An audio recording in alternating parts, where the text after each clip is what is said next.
I'm Leo Walder for Kit Guru, a man with a cold, and I sound and feel bunged up like Billio. When we saw EKWB at CES, they gave me this leak tester as a freebie, which is jolly good of them. The idea is when you're doing some custom loop plumbing, you've got your loop finished, you want to check it's all good before you fill it with coolant, turn it on and spray coolant everywhere if there's a problem. Basically, it's like a bicycle pump with a gauge. So you pump it up with a small amount of pressure and then you see if it holds pressure, and if it does, you're good to go. Dead straightforward. I'm very pleased with my leak tester, but there was more I wanted to see from EK in addition to their leak tester.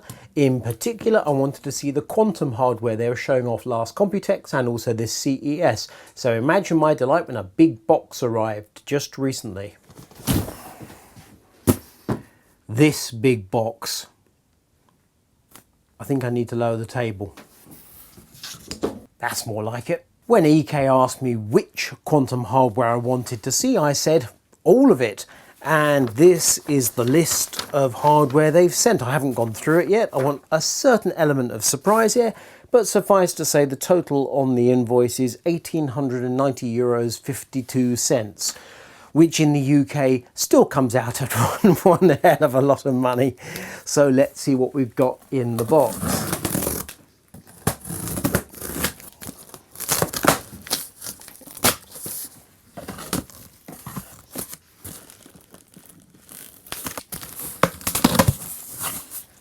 DDC pumps 2 of version 3.2, quantum 120mm. I'm not certain if that's a reservoir or a pump top.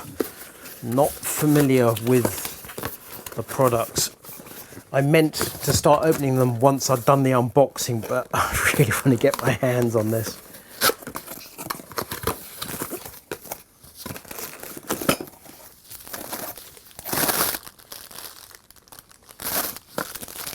Right, so 120 flat reservoir. There should be a 240 and a 360 in here as well, so that doesn't take a pump. That is a pure, well, basically it's a distro plate, but it's a flat reservoir. Very pleased to get my hands on that.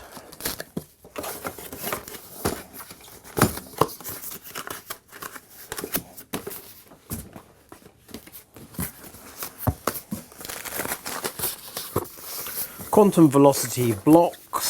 What have I got here?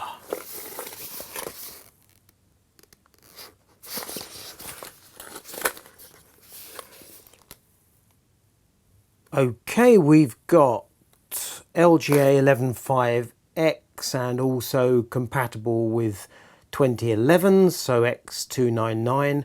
Also LGA 1200, so that's going to be the Comet Lake S when that comes along. Here we've got Threadripper, so looked at like that, they look the same, but wow, good stuff. Another quantum velocity block, this time for, I guess, AMD, AM4. Right, so that's quantum velocities that cover all the CPU sockets. Modulus tube bending tool, good. Different size of modulus. Torque fittings, black nickel, loads of torque 1013s, 16s for hard tubing, so I've got soft tube and hard tube fittings, hard tube 12, hard tube 14, RGB parts to go with blocks. Putting those to one side. Magnitude CPU block, also magnitude, also magnitude. Don't dare have those fall off the bench. Also magnitude, so 4 magnitude blocks. That is a DDC 3.1 PWM, so that's pump with reservoir. DDC pump top, black acetal, and another of the modulus bending tools. Those are going to be mounting brackets for pump reses.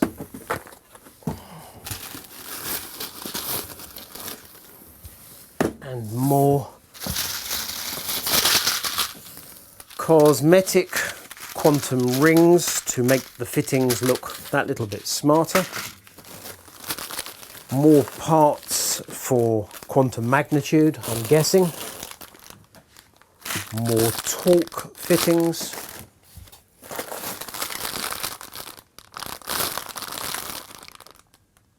More torque, black nickel still.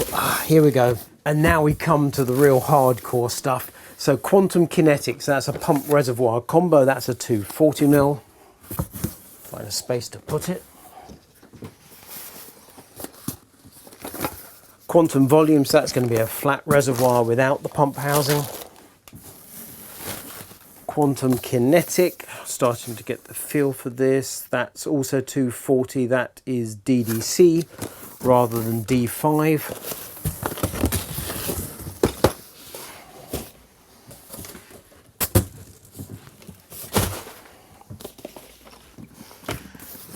There we've got the quantum volume 360. And there we've got the kinetic. Oh, wow. Got to have a look at that.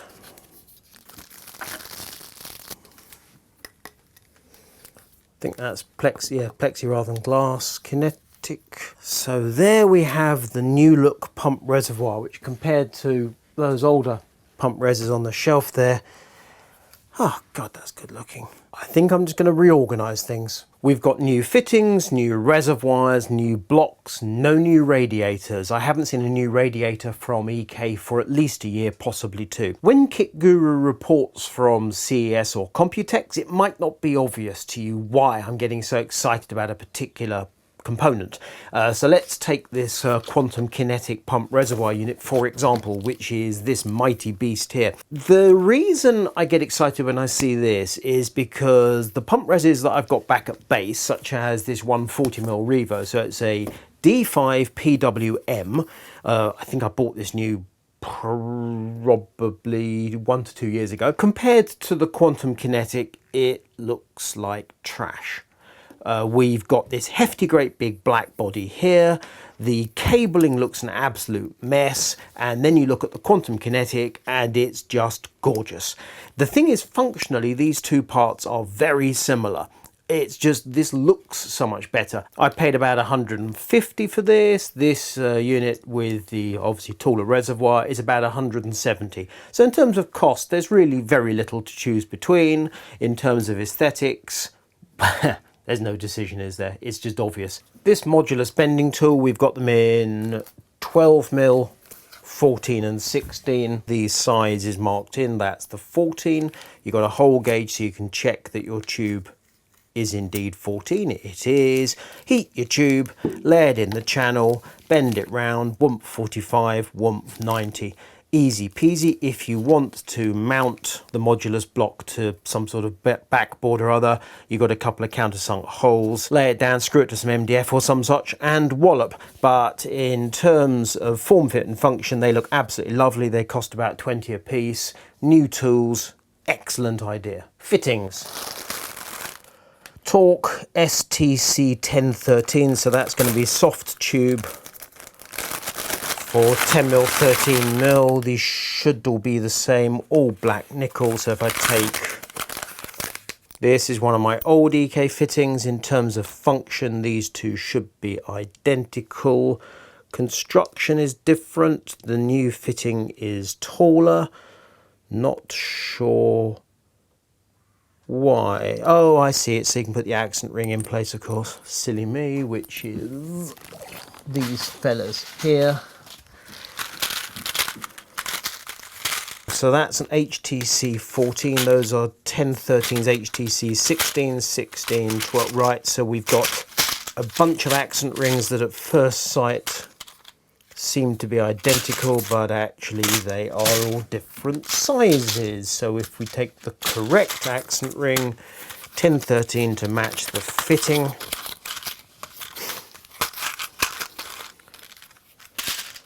accent ring goes in the cover, and you can see the colour just in those 4 scallop cutouts. Very nice.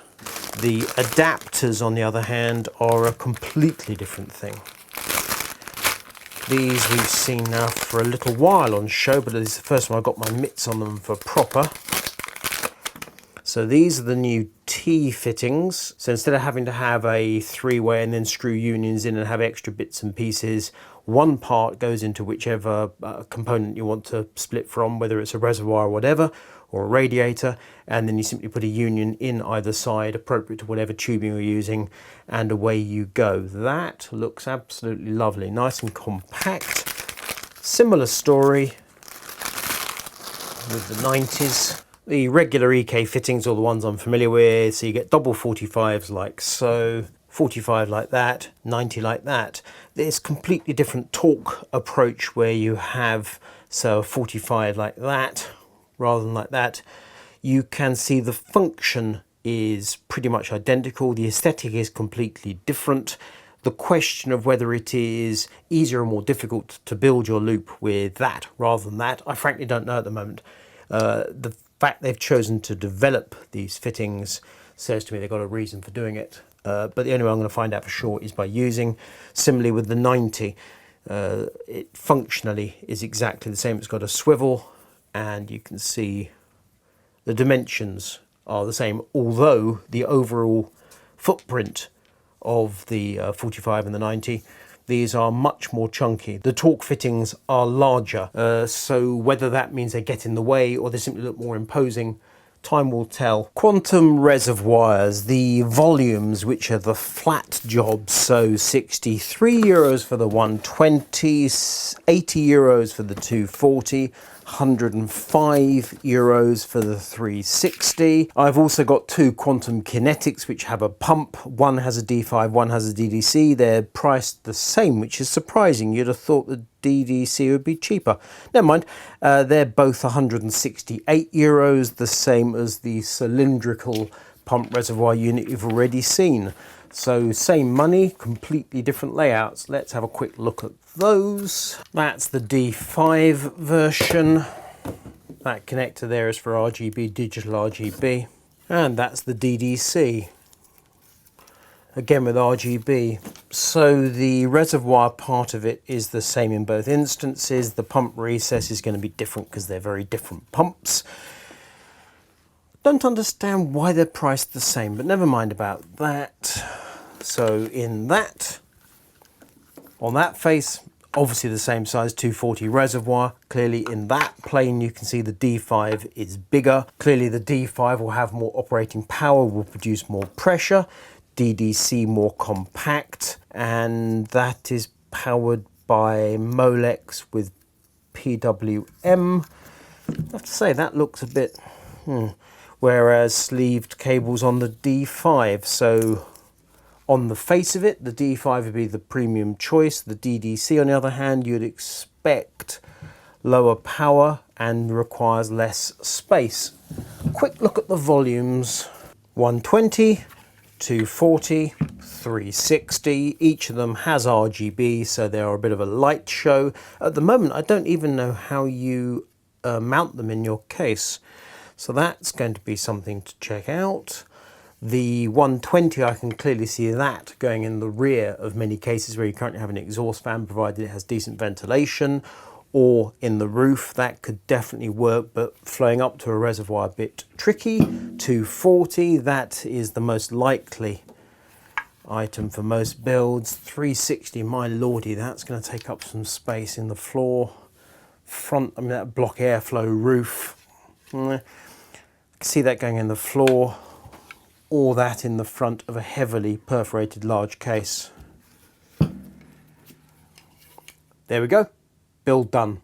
And finally we come to the CPU blocks. We've got three quantum velocities. We've got the Intel and AMDs at 84 euros a piece, which are those two. And we've got the TR4 for Threadripper, which is 92 euros, so 10 more. Right, this is a genuine unboxing, so this is Leo's baffled face here. I've got 4 quantum magnitude blocks, which are not on my packing list. Separately, I've got this sort of press guide, reviewer's guide, And that gives me pricing information. I've just seen at the top it says on the 29th of February EK will release magnitude. So these are coming out in a few days time.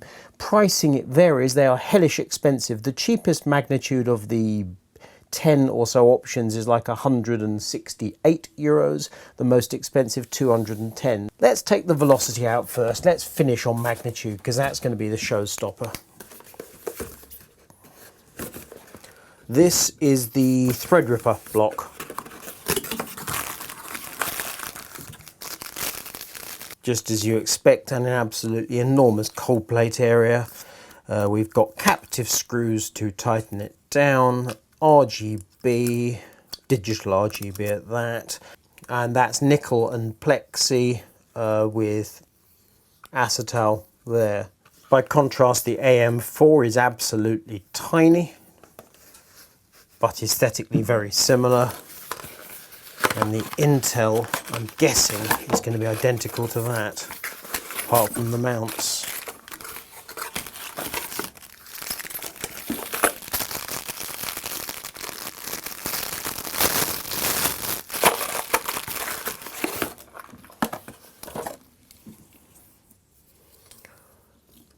So the block itself is the same by eye. The mount is the different part. It's the following day. I wanted to finish this unboxing with quantum magnitude with a burst of energy, and instead I've gone downhill. So it's a race to see whether my voice gives up or whether I keel over on camera. Onward.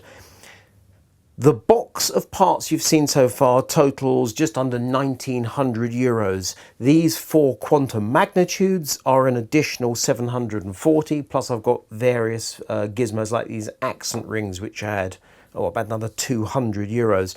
So we've got a total of just about 3,000 euros of kit here, even more than I first thought.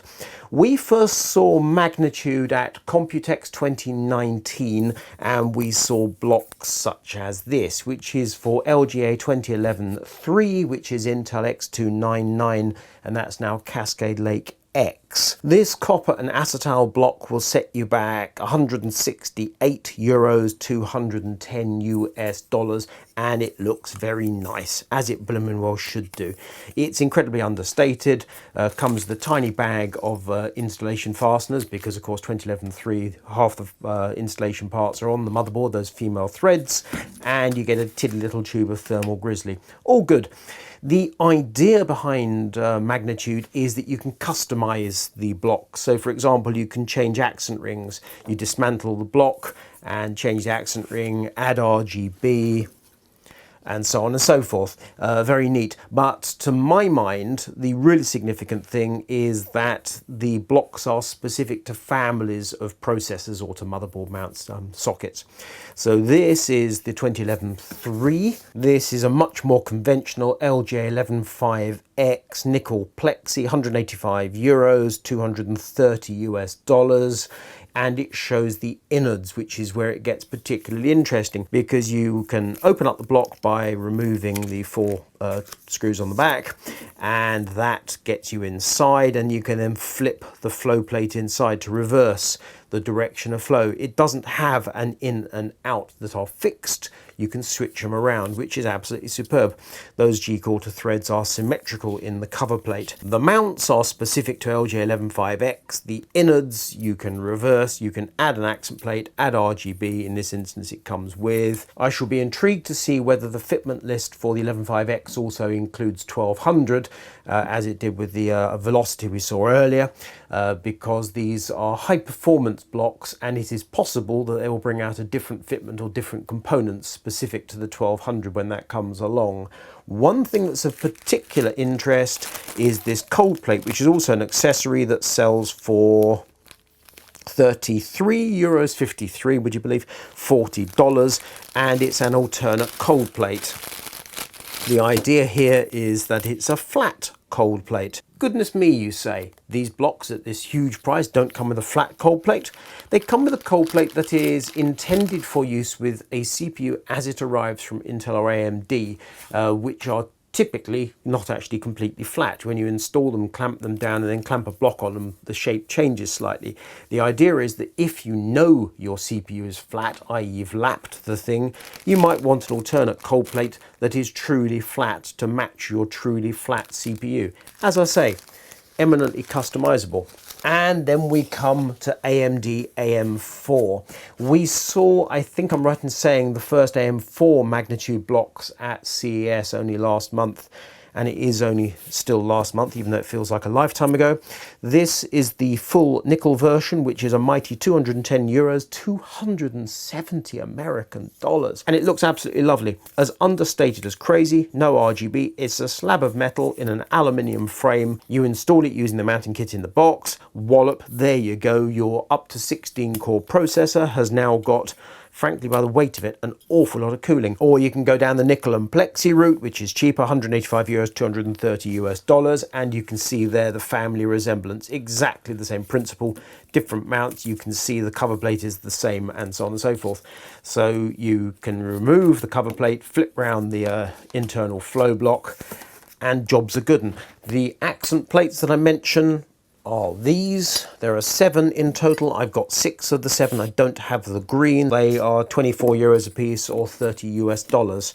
Quite clearly, you're going to buy the correct color for your setup. As to whether you want to contrast with your coolant or whether you want it to match your coolant, that's entirely up to you. But it is lovely to see that EK's delivered the kit that we've seen at the past, certainly 2 CESs and 1 Computex. We've got a huge array of hardware here, and I'm going to have to get on with a build to use at least some of it to frankly satisfy my curiosity. If you like this video, give it a thumbs up, hit the bell button, subscribe, return to Kit Guru's YouTube channel, and perhaps you'll see more videos from me if I haven't keeled over in the meantime. I'm Leo Wood for Kit Guru. This is one heck of a lot of EK hardware.